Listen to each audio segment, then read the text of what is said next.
시청자 여러분 안녕하십니까. 지금부터 저는 견해 한번정도를 시작하겠습니다. 자, 우리 이영숙님하고 문병훈님, 그리고 이 언론 마스크님, 항상 말이죠. 빠르게 제 방송에 댓글을 올려주셔서 열렬하게 격려해 주시는 거 정말 제가 항상 고맙게 생각합니다. 자, 여러분들 덕분에 제가요, 피곤하지만은 방송을 더 열심히, 더 빠르고 더 정확하게 논평을 하려고 많은 연구를 하고 있어요. 정말 고맙다는 말씀을 다시 한번 드립니다. 자, 이번 시간에는요, 지금 이제 트럼프하고 푸틴 한 6년여 만에 처음 대면 정상회담을 가졌어요. 이 알래스카에서 만났는데 미군 기지에서 결국은 빈손으로 돌아갔습니다. 둘 다. 그래서 이제 다음 회담은 이번에 이제 알래스카가 이제 미국 땅이잖아요. 그러니까 이제 다음에는 러시아 땅에서 만나서 정상회담을 다시 갖자. 이렇게 합의를 한 거 빼놓고는 알맹이가 하나도 없어요. 자, 그래서 오늘 말이죠. 지금 이제 이 보도에 따르면은 이 트럼프도 이 전용기를 타고서 왕복 12시간의 이 강행군을 했지만은 빈손으로 왔다. 역시 센 나라들끼리 부딪히니까 이게 쉽게 트럼프도 그렇게 쉽게 자기 성격대로 못 내네요. 만약에 트럼프가 말이죠. 우크라이나 전쟁만 빠르게 종전을 시킨다고 한다면 이거 내년에 가장 유력한 노벨 평화상 후보가 되지 않을까. 더군다나 이런 측면에서도 이재명이가 말이죠. 지난 대선 때 이 박성준을 앞세워가지고 우리가 노벨상 평화위원회에다가 트럼프 주도로 그렇게 추천을 했어. 이렇게 얘기를 했잖아요. 근데 최근에 지금 이제 우리 아시아 국가에서 이제 파키스탄 이런 데서도 지금 이제 이 캄보디아 이런 데서도 지금 노벨상 후보로 추천했다. 이런 이제 보도들이 나오고 있는데요. 만약에 우크라이나 전쟁이 종전을 시키고 그리고 에이펙 회담에서 트럼프하고 그다음에 이제 김정은이하고 그다음에 이재명이하고 3자 정상회담이 이루어진다라고 한다면 이건 거의 확실한 노벨 평화상감이 아니냐. 왜?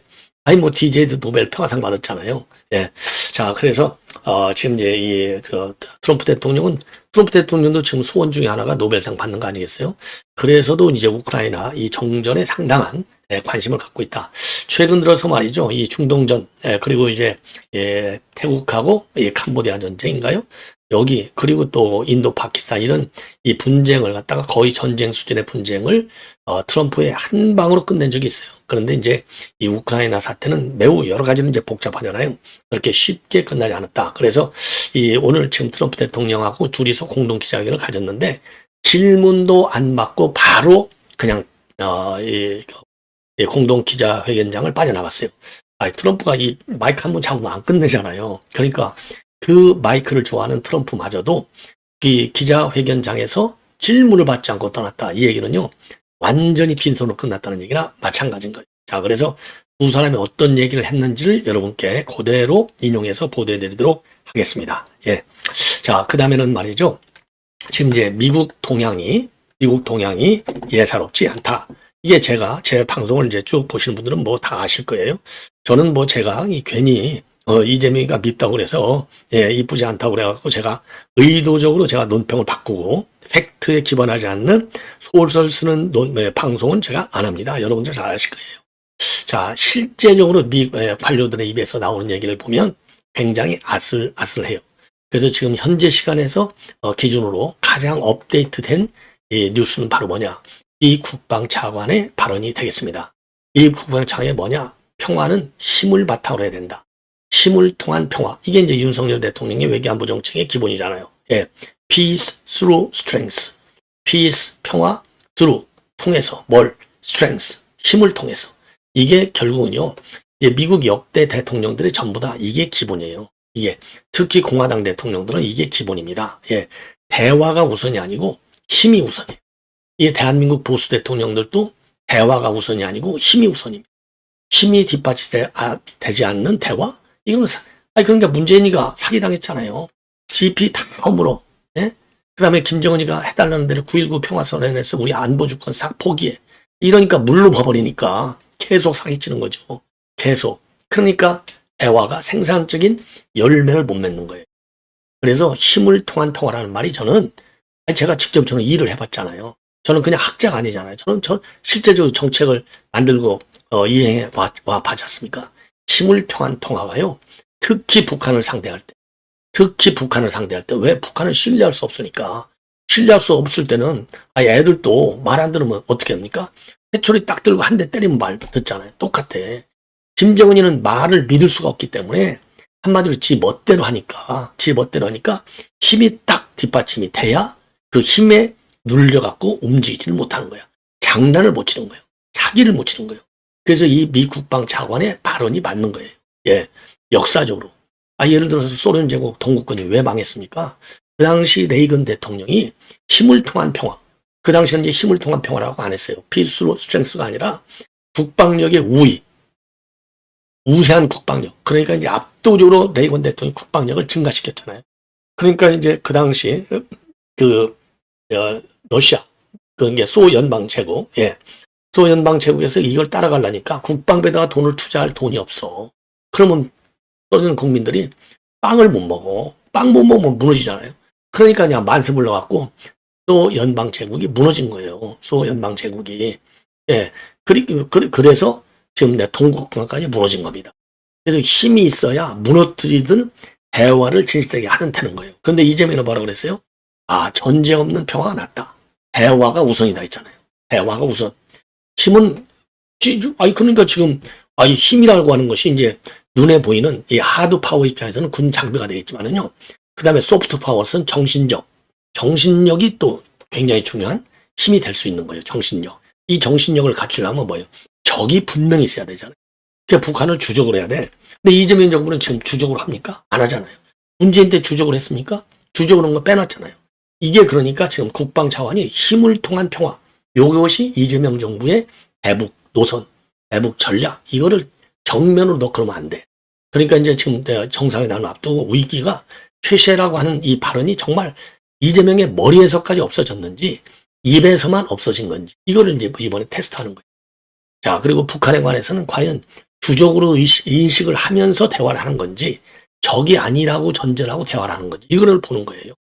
자, 그래서 지금 이제 국방차관이 얘기하고 있는 것 중에 하나가 바로 이게 이재명 정부하고 맞지 않은, 코드가 맞지 않은, 궁합이 맞지 않은 굉장히 중요한 정책적 갈등 요인이 되는 것이고, 하나는 집단 방위 개념에서 지금 이제 콜비 차관이 제시하고 있는 집단 방위하고, 하고, 그 다음에 현재 대한민국이 갖고 있는 집단 방위, 그러니까 한미 동맹. 또 이제 근데 이제 이재명 정부는 동맹에 관해서 어떻게 생각하는지 아직은 잘 모르겠어요. 지금 말로는 한미동맹 중시한다 하는데 정말 그 중시하는 게 어떤 정책으로 중시하겠다는 건지 아직 디테일한 이 내용 컨텐츠가 아직 안 나왔어. 자, 그래서 지금 미국에서는요 나토식 집단 방위를 찾는 게 아니다라고 미 국방차관이 분명히 밝히고 있습니다. 나토식이라고 하는 것은 나에 대한 공격이 너에 대한 공격이야. 딱 이거거든요. 그래서 집단으로 똑같이 가서 때려주는 거예요. 그런데 이제 미국은 그렇게 안 하고 그냥 아시아판 나토를 만들자. 이게 지금 일본의 구상이잖아요. 아시아판 나토. 자, 그래서 만약에 중국이 때리면 우리 모두가 맞은 거야. 다 같이 때리자. 이렇게 하고 있는데 그래서 지금 일본의 경우에는 인도 태평양 전역을 하나로 묶어서 원 시어터 하나의 전쟁 구역으로 만드는 전구로 만드는 이렇게 되어 있거든요. 자, 그런데 이제 미국은 지금 이제 나토식 집단 방위가 아니고 1대1 동맹관계를 기본으로 한 이 방위. 그러니까 이제 괜히 이 아시아를 전체로 묶어서 집단 방위로 가면 미국의 역할 부담이 커지잖아요. 그런데 그게 아니고 그러니까 상호주의적으로 운영하겠다는 거예요. 상호주의적. 한국이 한미 동맹에 의해서 미국한테 원하는 거 있어? 그럼 너희들도 기여를 해. 그래서 이게 이제 동맹의 현대화. 그래서 이제 국방비도 늘려주고 방비도 늘리고 장비도 늘리고 이런 거를 원하는 거예요. 그러니까 너의 방위는 네가 알아서 라 이겁니다.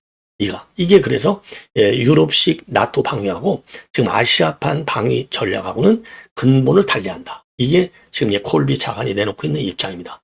하나는 힘을 통한 평화를 강조하고 있고 그 다음에는 동맹의 방위를 아시아를 전체로 묶는 집단 방위 개념이 아니라 1대1 방위 개념으로 하겠다는 거예요.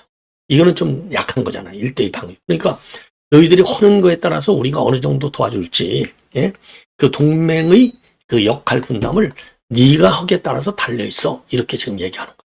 그래서 이것도 이번 워싱턴 정상회담에서 굉장히 중요한 이 가시돋친 이슈가 된다. 이렇게 보여집니다. 그 다음에는 말이죠. 그 다음에는 지금 이제 우리 서울에 있는 대사, 중국 대사. 그러니까요.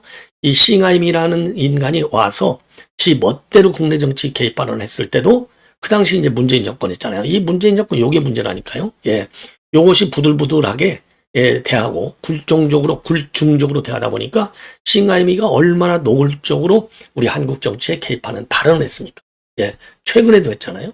그러다 보니까 그 후임으로 온 다이빙 주한 중국 대사도 마찬가지 싱하이미 못지않은 내정 간섭적 발언을 일삼고 있어요. 여기에 대해서 외교부가 한마디 경고를 해야 되는데 예, 한마디도 못하고 있어. 예, 한마디도 못하고 있어. 이거를 비판하는 지금 칼럼들이 언론 보도들이 나오고 있습니다. 예, 뭐냐? 제가 또 이제 그걸 논평했잖아요. 이재명가 뭐라고 그랬어요? 주한 중국 대사관을 딱 찍어서 이거 그 앞에서 더 시위하고 폭력 시위하고 이런 것은 용납하면 안 돼. 대책을 강구해 이렇게 지시했잖아요. 그래서 아니 그러면 주한 중국 대사관 앞에서 폭력 시위하고 예, 집회하고 난잡한 이거보다 더 심각한 게 주한 미국 대사관 앞에서의 집회와 시위다. 왜 그러면은 중국 대사관 앞에 집회 시위만 대통령이라고 하는 사람이 지적하고 우리의 동맹국인 지금 중국하고는 전략적 협력 동반자 관계예요. 동맹보다 한 2단계쯤 낮아요. 예. 큰 틀에서 전략적 동반자 관계는 바로 하나지만 전략적 동반자 관계도 좀 몇 개가 있어요. 예. 그러니까 큰 틀에서는 바로 아래지만 더 전략적 동반자 관계를 더 세분을 하면 한 3번째쯤 떨어지는 지위예요. 외교적인 관계의 성격이. 자, 그러면은 누가 보더라도 주한 미 대사관 앞에서의 집회 시위에 대해서 대통령이 말을 하는 게 정상이죠. 아니면 2개를 묶어서 얘기하든가. 제일 좋은 것은 그런 건 대통령이 얘기하는 게 아니야. 그거는 그냥 경찰청장이 그 종로경찰서에다가, 예? 뭐 중부경찰서인가요? 남부경찰서인가죠? 거기다가, 야, 너희들 주한 중국 대사관 경비 좀 똑바로 해. 이렇게 하면 끝나는 거예요. 그리고 이거는 수사기관하고 법원 입장이 달라요. 법원은 그 100m, 뭐 안인가? 거기까지 가서 시위해도 된다는 입장이거든요. 그래서 이게 충돌하는 거 아니겠습니까? 그야말로 일개 경찰청장, 서울경찰청장이라든가 아니면 그냥 남부경찰서장 해도 돼. 이거를 대통령이 그것도 어디에서? 국무회의에서 얘기한 거예요. 그러니까 이제 중국 입장에서는 우리가 가진 게 많네. 시진핑 뭐 에이펙 안 간다고 한번 해봐 슬그머니. 그러면 놀래갖고 이재명이가 다 해줄 거 아니야? 별의별 시나리오를 중국 정부가 다 가졌을 거예요. 이게 괜히 이재명이가 그냥 쉐쉐의 발언의 연장선상에서 중국 대사관 챙겨라 라고 할 수도 있었겠지만 뭔가 중국으로부터의 신호가 왔을 가능성도 배제할 수 없어요. 여기 이것도 문제야. 그런데 그러다 보니까 중국에서 볼 때는 이재명이가 역시 잘해. 트럼프가 세게 해도 그렇게 흔들리지 않는구만. 쉐쉐의 발언은 여전히 살아있네. 이렇게 볼 확률이 많아요. 왜? 중국 대사가 그거 잘한 거야. 높이 평가할게. 아니 일개 대사가 국장급도 안 되는 부국장급의 대사가 와가지고 한다는 얘기가 대한민국의 지태난의 국가의 국가의 정상한테 너 바라는 거 잘했어 이렇게 하는 거예요. 점수 주는 거야 지금. 이 인간이 지금 시험 채점관이에요. 채점관. 이런 못된 인간이 이런 거를 말이죠. 외교부가 조치를 하나도 안 해. 그리고 언론에서도 이런 오만방자한 이 다이빙 대사의 발언에 대해서 언론에서도 별로 시비를 안 해. 야, 수많은 군소 매체에서 한두 줄 쓰고 있어요. 그나마. 야, 이게 얼마나 심각한 겁니까? 이게 대한민국에 중국에 대한 외교 주권이 있어요? 중국에 대한 외교 주권이 있냐고. 아니 건방지게 제가 그랬잖아요. 저도 뭐 해외에서 외교관 생활도 많이 해보고 공부도 대학 때부터 국제정치 제가 공부했잖아요. 아니 일개 대사가 크든 작든 이거는 주한 미 대사가 얘기해도 이건 용납할 수 없는 겁니다.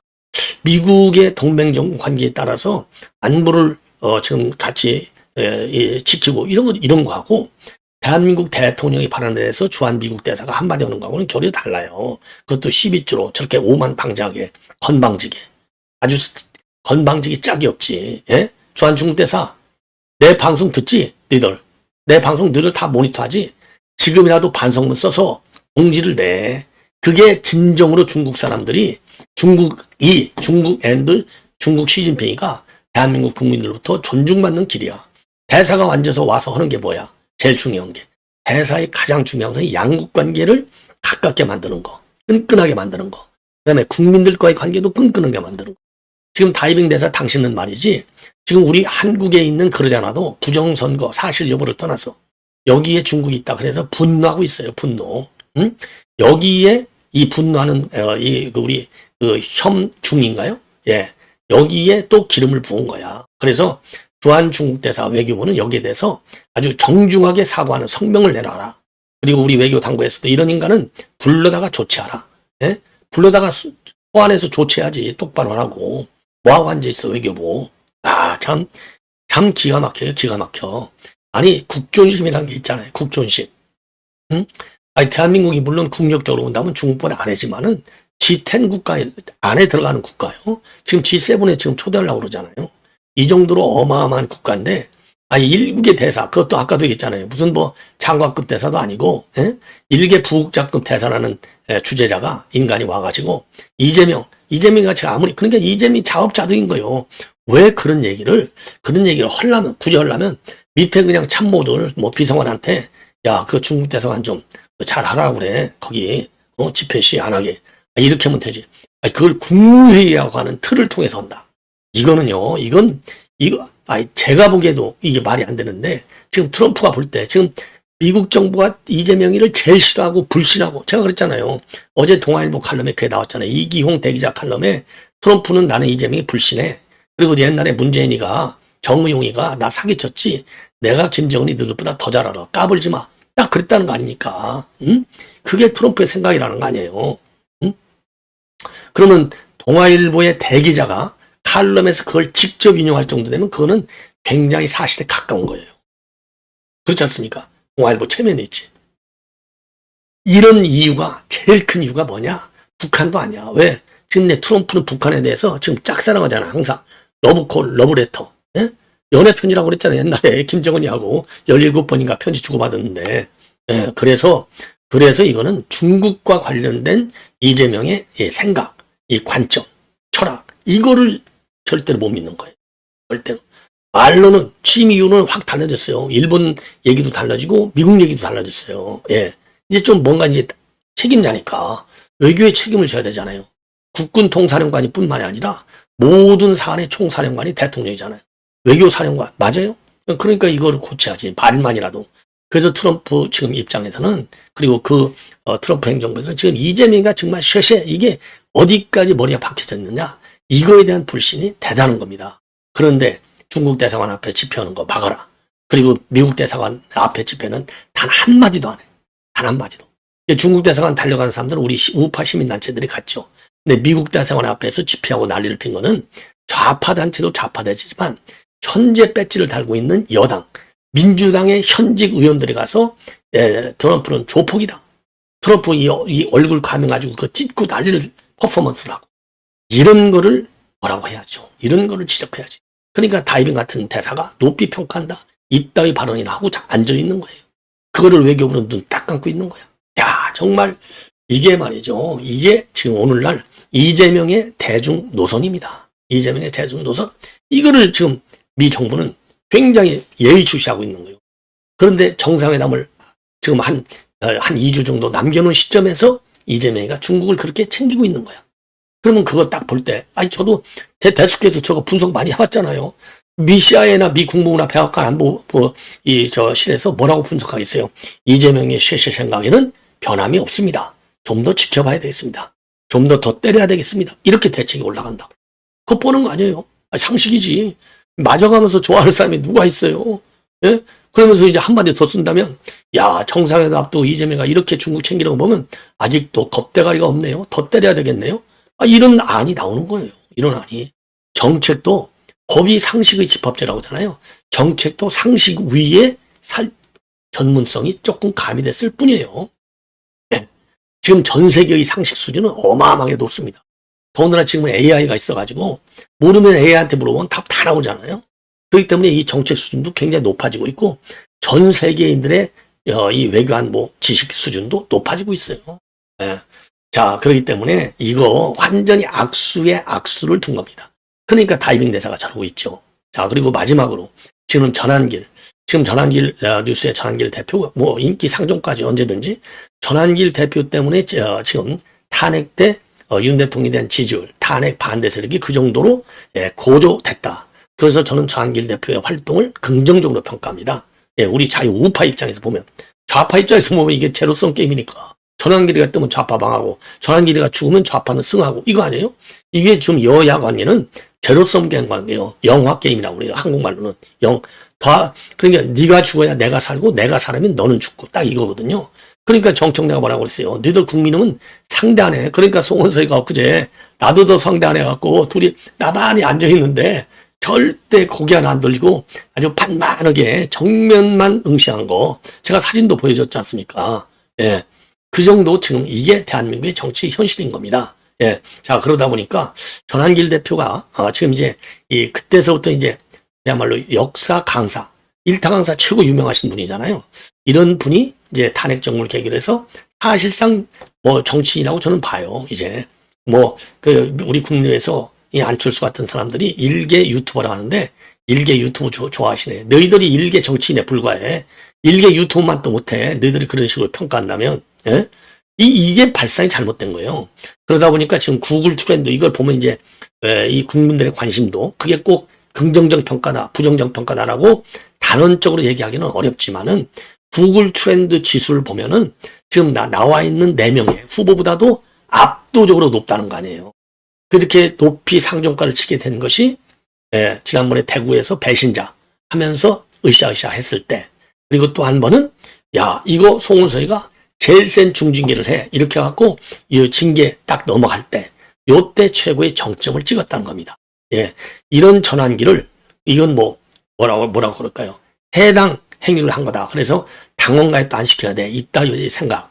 그 다음에는 징계도 제일 세게 해야 돼. 이따위 생각을 가지니 보수 우파가 하나로 모일 수 있겠느냐 이겁니다. 예. 그러니까 지금 어제 코엑스에서 어젯밤에 지금 이제 콘서트를 열었고 그 콘서트도 성공을 했잖아요. 그 이유가 뭡니까? 지금 전환길 대표가 갖고 있는 개인적인 인지도와 인기 때문에 그런 거예요. 이게 구글 트렌드에 그대로 나와 있는 겁니다. 예. 자, 이렇게 해서 전반적인 이 흐름. 그래서 지금 명례 움직임이 심상치 않다. 그리고 전환길은 계속 뜨고 있다. 뜨고 있다. 지금 그래서 지금 전환길 지금 유튜브 연합해서 지금 이 대표로 나오신 분들, 대표 후보로 나온 분들 토크쇼도 하고 그렇지 않습니까? 다양한 행사를 기억하고 있죠. 예. 자, 이 정도로 해서 지금 이제 관련 내용을 여러분께 자세히 말씀드렸고요. 그러면 우선적으로 이 다이빙가 뭐라고 이 건방을 떨었는지 한번 말씀을 드리면, 한국 측이 최근 국무회의를 열어서 외국인에 대한 차별과 폭력이 재발하지 않도록 적극적인 조치를 취할 것을 강조한 가운데 중국 관련 시위 문제가 언급된 점을 주목했다. 한국 고위층이 중시하고 조치를 취하는 대통령을 갖다가 고위층이라고 하고 있는 거예요. 이것도 폄하하고 있는 거예요. 못되는가? 예? 취하는 것에 대해서 높이 평가. 지가 뭔데 높이 평가해? CGP가 높이 평가했다 하면 또 그러리라고 그래. 아주 못돼 먹었어요. 아주 무식한 인간이에요. 이런 무식한 인간을 주한 대사로 보낼 정도로 한국을 무시하고 있는 거예요. 현재 국제정세는 혼란이 얽혀 있으며 중한 간의 우호 협력 강화는 양측의 이익에 부합할 뿐만 아니라 양국 국민의 공동 염원이기도 하다. 소수 세력의 정치적 거짓말을 조작해 중국을 먹칠하는 것에 대해 이 소수 세력이 이제 부정선거, 우파를 얘기하는 거예요. 중한 양국 국민 모두가 울고 옳고 그릇됨을 명확히 구분할 수 있다고 믿습니다. 이러한 문제가 조속히 해결되고 중한 관계가 더 발전하기를 바랍니다. 다이빙, 중한 관계가 더 발전하고 그러려면 이런 거 이따위로 발언하지 마. 네가 뭔데? 이재명이 우리가 아무리 밉다고 네가 뭔데 뭐 높이 평가하냐? 웃기고 앉아있어 이 인간이. 자, 그리고 요거 이제 보시면 아시죠? 요걸 보시면 지금 전환길 대표의 구글 트렌드 검색량, 이 하늘색인가요? 요거거든요. 이거 한번 보시라고요. 어마어마하게 높잖아요. 예.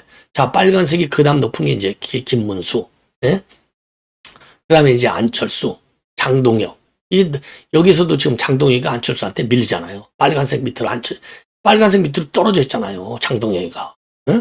이게 딱 나오는 거예요. 그래서 지금 이제 전환길 대표의 경우는 100을 기준하는데 100을 때린 적이 있다는 거 아니에요. 이게 이제 엊그제 배신자 프레임을 걸면서 중징계로 넘어갈 때 100을 때린 겁니다. 그리고 여기 76, 7 이렇게까지 올라가고. 근데 여기서 이제 그 다음에 김문수가 제일 높은데 김문수는 한 20, 한 7, 8 이렇게밖에 안 되잖아요. 자, 이 정도로 전환길 대표의 검색량이 많다. 이게 심상치가 않은 겁니다.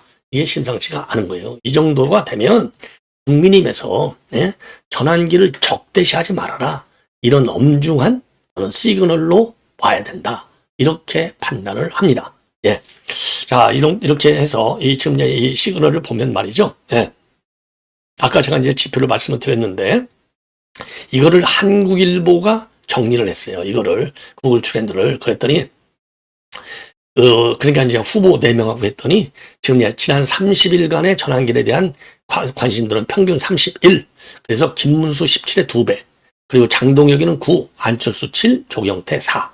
예. 그리고 네이버 트렌드도 비슷하다는 겁니다. 그리고 대구, 경북 이 연설 직후가 그때 이제 배신자 난리가 났을 때가 100을 딱 찍었다는 거예요. 100을 찍었어. 예. 자, 그리고, 지금 옴빵방이 징계를 한 전날에는 51. 그 다음에 장동희가 29, 김문수 18. 예. 자, 그래서 그러면 전환길에 대한 검색어는 제일 부정적, 지금 검색어가 뭐냐? 부정선거, 징계, 극우, 논란 이런 말이 되고 있다는 겁니다. 예. 자, 이렇게 해서 말이죠. 예, 이렇게 이제 전환길 트렌드는 올라가는데 반해서 국민의힘 지지율은 떨어지는 거예요. 왜? 이게 탈동자. 왜 그러느냐? 적대시하니까 떨어지는 거죠. 만약에 적대시를 안 했다? 그러면 전환길 지지율이 올라가면 국민의힘 지지도 같이 올라가는데 이게 저희들이 떨어뜨리는 거랑 마찬가지인 거예요. 자, 그리고 이걸 보면요. 지금 전환길이는 지금 장동혁을 지지하고 있거든요. 전옥현이 저는 김문수를 강력히 지지합니다. 이게 탈동조화 현상이에요. 그 강력히 지지하지만 전환길이가 국민의힘 지지층에서는 장동혁이를 21%밖에 지지 안 해. 갤럽. 그리고 김문수는 46을 지지해요. 예. 자, 이렇게 해서 지금 이제 우리 국민의힘에서 전환길 대표를 잘못 다루고 있다. 예. 이렇게 보여지지 않을 수 없는 그런 상황이 되는 겁니다. 자, 그리고요. 그리고 지금 아까도 말씀드렸지만 트럼프 이 회담이 실패로 끝났는데 트럼프 대통령은 우크라이나 평화를 위한 길을 열기를 희망한다. 매우 생산적인 회담이었다. 예. 자, 그리고 큰 합의는 이루어졌지만 몇 가지 중요한 부분은 합의가 이루어지지 않았다. 이렇게 입장을 내놨습니다. 그러면서도 생산적인 합의는 했다. 일부는 중요하지 않지만 하나는 가장 중요한 것이다. 우리는 거기에 도달할 수 있는 매우 좋은 기회를 갖고 있다. 이런 입장을 내놨고요. 푸틴은 지금 이제 분쟁의 장기적 해결을 위해서 근본 원인을 제거해야 한다는 점을 다시 한번 확신한다. 그래서 러시아의 모든 정당한 우려를 고려하고 유럽과 세계 전체에서 공정한 안보 균형을 회복해야 한다. 우크라이나 안보가 자연스럽게 보장돼야 한다는 트럼프 언급에 동의한다. 당연히 그 일을 위해 노력할 준비가 되어 있다. 예, 그러니까 이제 푸틴도 일정 부분 지금 이 합의할 생각이 있다는 거예요. 예. 자, 그래서 일단은 빈손으로 돌아갔지만은 대화의 모멘텀은 계속 유지가 되고 있다. 이런 말씀을 드리고 지금 콜비 국방차관 집단 방위 이거하고 힘을 통한 평화 이 개념 면에서 지금 이번 정상회담을 앞두고 말이죠. 이재명을 갖다가 쪼는 이런 지금 입장을 보여주고 있다는 겁니다. 그리고 콜비 차관 발언 중에 또 하나 중요한 것은 군사적 대비를 뒷받침할 산업 기반도 갖춰야 한다 이랬거든요. 산업 기반. 군사적 대비를 뒷받침할 산업 기반은 뭐예요? 방산을 키우겠다는 거잖아요. 방산. 자, 그래서 이러다 보니까 지금 이제 동맹국에다가 일부 무기 생산을 위탁하는, 맡기는 방안도 검토되고 있다. 이게 새로운 뉴스 중에 하나예요. 그래서 패트리엇 미사일은 일본에서, 그리고 차세대 중거리 미사일 프리즘은 호주에서 생산하는 방식, 그리고 우리 한국의 경우에는 MRO, 그러니까 이제 미 군함과 군수 지원함, 이 MRO 사업을 우리 한국 조선업에 맡기는 거, 이런 역할 분담이 되는 것이죠. 예. 자, 이렇게 해서 지금 미국이 이재명의 정상을 앞두고 상당히 압박하고 있는 신호들이 매일같이 나오고 있습니다. 예. 시청자 여러분, 이렇게 해서 본 방송을 마치겠습니다.